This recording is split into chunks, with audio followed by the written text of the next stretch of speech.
Welcome વિદ્યાર્થી મિત્રો, આપ સૌનું મારા યુટ્યુબ ચેનલમાં સ્વાગત છે. દોસ્તો, જાહેરાત આવી ગઈ છે. વનરક્ષક વર્ગ 3ની 2025ની ભરતી આવી ગઈ છે અને તેના માટે લાયકાત 12 પાસ જોઈએ છે અને 157 ભરતી છે અને પગાર ધોરણની વાત કરીએ તો 26,000 ફિક્સ છે. તે ફિક્સ 5 વર્ષ માટે છે, પછી વધશે. અને પોસ્ટનું નામ જોઈએ તો વનરક્ષકનું છે અને ગૌણ સેવા મંડળ, ગુજરાત ગૌણ સેવા મંડળ છે તે પરીક્ષા આ લે છે. દોસ્તો, આપણે જોબનું સ્થાન જોઈએ તો ગુજરાતમાં જ છે અને વન વિભાગનું જ ભરતી છે. અને દોસ્તો, માપદંડની વાત કરીએ તો દિવ્યાંગ ઉમેદવાર માટે જ છે. PWD હોવા જોઈએ, વરના આ ભરતી તમને લાગુ નહીં પડે.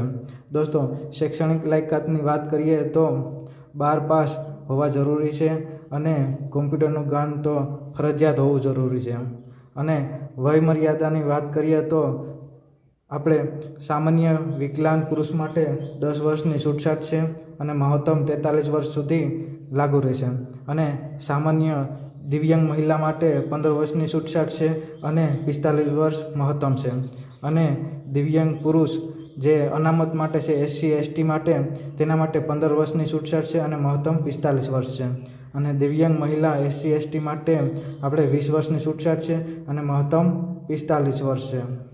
આપણે ન્યૂનતમ ઉંમર 18 વર્ષ જરૂરી છે. તે કાઉન્ટ 10/8/2025ના રોજ થશે અને મહત્તમ 33 વર્ષની છૂટછાટ છે.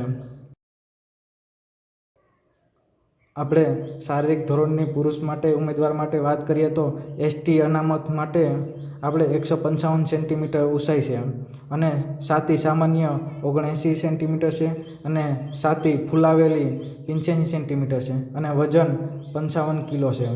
અને આપણે બિન અનામત માટે ઊંચાઈ આપણે 163 સેન્ટીમીટર છે અને સામાન્ય છાતી 79 સેન્ટીમીટર છે અને ફૂલાવેલી 84 સેન્ટીમીટર છે અને તેનો વજન 50 કિલો હોવો જરૂરી છે.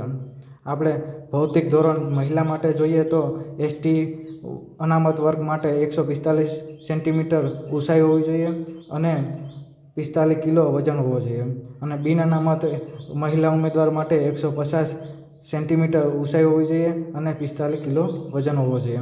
આપણે અરજી ફીની વાત કરીએ તો દિવ્યાંગ ઉમેદવારોની બધી શ્રેણી માટે આપણે 400 રૂપિયા ફરજિયાત પેમેન્ટ કરવાનું રહેશે. અને ભરતી પ્રક્રિયાની વાત કરીએ તો પહેલાં લેખિત પરીક્ષા લેવામાં આવશે, પછી શારીરિક કસોટી લેવામાં આવશે, તેમાં PT આવશે અને શારીરિક ધોરણ કસોટી તે PST લેવામાં આવશે. પછી દસ્તાવેજ ચકાસણી કરવામાં આવશે, પછી મેડિકલ પરીક્ષા લેવામાં આવશે. જો એક્ઝામ પેટર્નની વાત કરીએ તો જનરલ નોલેજ છે તેનું વજન 25% છે અને સામાન્ય ગણિત છે તેનું 12.5% છે અને ગુજરાતી ભાષા છે તેનું 12.5% વેટેજ છે. અને કુદરતી પરિબળો, પર્યાવરણ અને વન્યજીવ, ભૂગોળ વગેરે માટે 50%નું વેટેજ છે ગુણભારમાં. તો આપણે લેખિત પરીક્ષામાં OMR આધારિત, કોમ્પ્યુટર આધારિત MCQ ટેસ્ટ હશે. તેમાં 100 પ્રશ્નો હશે અને 200 ગુણ હશે અને 2 કલાકનો સમય રહેશે. અને ખોટા જવાબ માટે 0 પોઈન્ટ પછી નેગેટિવ માર્ક કરવામાં આવશે. અને ક્વોલિફાય માટે આપણે 40% ગુણ હોવા જરૂરી છે અને 200માંથી 80 ગુણ જરૂરી હોવા જોઈએ. અને શારીરિક કસોટી PT લેખિત પરીક્ષા માટે લાયકાત ઉમેદવારો માટે ફરજિયાત પાસ થવી જોઈએ અને PT પણ પાસ કરવી જરૂરી છે. અને મહત્ત્વની તારીખની જોઈએ તો જાહેરાતની તારીખ આપણે 1/8/2025 છે અને ફોર્મ શરૂઆત થવાની છે 1/8/2025ની.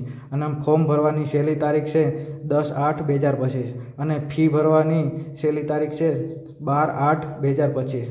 તો દોસ્તો, તમારે પણ આ એપ્લાય કરવું હોય તો ojasgujarat.governmentની વેબસાઇટ ઉપરથી અપ્લાય કરી શકો છો. દોસ્તો, આ તમને વિડીયો સારો લાગ્યો હોય તો મારું ચેનલ સબસ્ક્રાઈબ અને લાઈક જરૂર કરજો. Okay, thank you.